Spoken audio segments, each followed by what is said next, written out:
Merits ప్రకారమే speaker గడ్డం ప్రసాద్ ఎమ్మెల్యేల ఫిరాయింపు అనర్హత కేసులో తీర్పు వెలువరించారని ప్రభుత్వ విప్ ఆది శ్రీనివాస్ అన్నారు.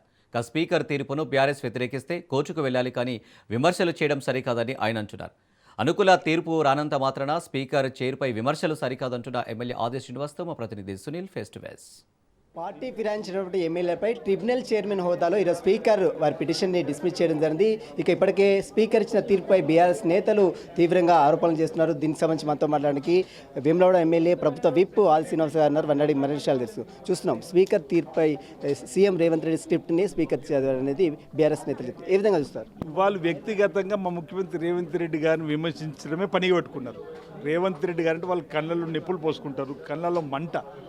ఈరోజు ఇక్కడ గడ్డం ప్రసాద్ కుమార్ గారు స్పీకర్ వారిప్పుడు 10 షెడ్యూల్ ప్రకారం ట్రిబ్యునల్ కోర్టులో ఒక జడ్జిగా తీసుకున్నటువంటి నిర్ణయంగా భావించాలి. వారికి ఉన్నటువంటి ఆలోచనలు మెరిట్స్ ప్రకారం నిర్ణయం తీసుకుంటూ కూడా వాళ్ళు తప్పడితే ఎట్లా అంటే వారికి అనుకూలంగా తీర్పు రావాలని చెప్పి కోరుకోవడం కూడా సాహిత్యం కాదు. ఇది ముమ్మాటికి వాళ్ళు ఇచ్చినటువంటి ఫిర్యాదును ఇరుపక్షాల వాదనలు విన్న తదుపరి వారు ఇచ్చినటువంటి తీర్పుగా భావించాలి. ఆ తదుపరి అంటే నేను మీ ద్వారా అడుగుతాను, అసలు పార్టీ ఫిరాయింపుల గురించి బీఆర్ఎస్ పార్టీ మాట్లాడదని అంటుంది. ఇంతకుముందు ప్రెస్లో చెప్పిన విధంగా వాళ్ళు సవితమ్మ కాంగ్రెస్ పార్టీ టికెట్ మీద గెలిచిన వారికి ఏకంగా మంత్రివర్గంలో తీసుకుంటారు. తలసరాని శ్రీనివాసరావు టీడీపీ అభ్యర్థి గెలిస్తే ఏకంగా వాళ్ళు మంత్రివర్గం తీసుకుంటారు. 38 మంది శాసనసభ్యులు పార్టీ మారేలా చేసుకున్నటువంటి వారు ఈరోజు ఫిరాయింపుల గురించి మాట్లాడడం ఇది సరైనది కాదు. ఈరోజు ప్రజలు గమనిస్తున్నారు. ఈరోజు వారి స్పీకర్ గారి తీర్పును మేము స్వాగతిస్తాం. కానీ పార్టీ మారినటువంటి 10 మంది ఎమ్మెల్యేలు కూడా మీ పార్టీ కాంగ్రెస్ పార్టీ కార్యకలాపాలలో అదేవిధంగా మీ సమావేశాలు కూడా పాల్గొంటున్నారు అనేది బీఆర్ఎస్ నేతలు చెప్తారు. గౌరవ ముఖ్యమంత్రిని కలిసినట్టు ఇంతకుముందు గౌరవ ముఖ్యమంత్రి ఎందుకు కలిసినట్టే వారి నియోజకవర్గ అభివృద్ధి అంశాలు కలిసి ఉండొచ్చు అనేటువంటిది నా భావన. పార్టీ మీటింగ్లో అయితే నాకు ఎక్కడ కనిపించినట్టు లేదు. స్పీకర్ ఇచ్చిన తీర్పుని మీరు ట్రిబ్యునల్ చైర్మన్ హోదాలో వచ్చినటువంటి తీర్పుని స్వాగతిస్తున్నారు. గౌరవ స్పీకర్ గారు ట్రిబ్యునల్ చైర్మన్లు ఇచ్చిన తీర్పును స్వాగతిస్తూ ఉన్నాం. వారు ఇచ్చిన తీర్పు మెరిట్స్ ఆధారంగా ఇచ్చినట్టుగానే భావిస్తున్నాం. దీన్ని మనం అందరూ కూడా స్వాగతించాలి. వారికి నచ్చినంత మాత్రాన వ్యక్తిగా ఆ స్పీకర్ గారి పైన నిందారోపణలు చేయడానికి మీరు తీవ్రంగా తప్పడుతుంది, మీరు ఖండిస్తా ఉన్నాం. కానీ ఇద్దరు ఎమ్మెల్యేలు చాలా స్పష్టంగా ఒక కూతురికి బిఎఫామ్ ఇచ్చారు కాంగ్రెస్ పార్టీ నుంచి, ఒకరు బీఫామ్తో సికింద్రాబాద్ ఎంపీగా పోటీ చేశారు. ఎలా చూస్తారు ఇద్దరు?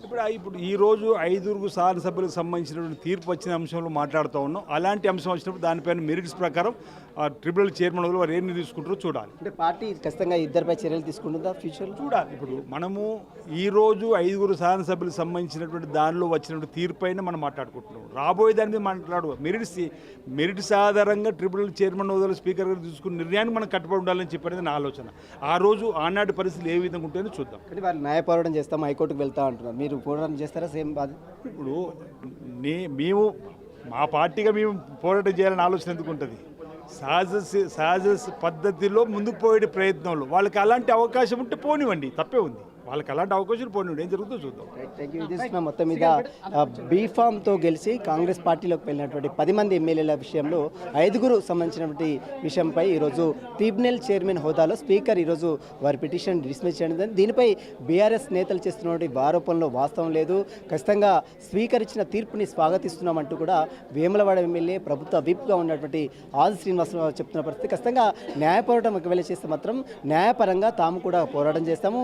గతంలో ముఖ్యమంత్రి హోదాలో ఉన్నటువంటి కేసీఆర్ దాదాపు చాలామంది ఎమ్మెల్యేలని టీడీపీ నుంచి కావచ్చు, కాంగ్రెస్ పార్టీ నుంచి గెలిచినటువంటి ఎమ్మెల్యేలని తమ పార్టీలోకి జాయిన్ చేసి కూడా కాకుండా తమకు మంత్రి పదవులు సైతం ఇచ్చారు. వారు చేసినటువంటి అప్పుడు విషయమే చూసి ఇప్పుడు దీన్ని అనర్హతపై మాట్లాడడం సరైనటువంటి విషయం కాదంటూ కూడా ఎమ్మెల్యే ఆది శ్రీనివాస్ చెప్తున్న పరిస్థితి. వీడియో అనుమతితో సునీల్ రాజ్, హైదరాబాద్.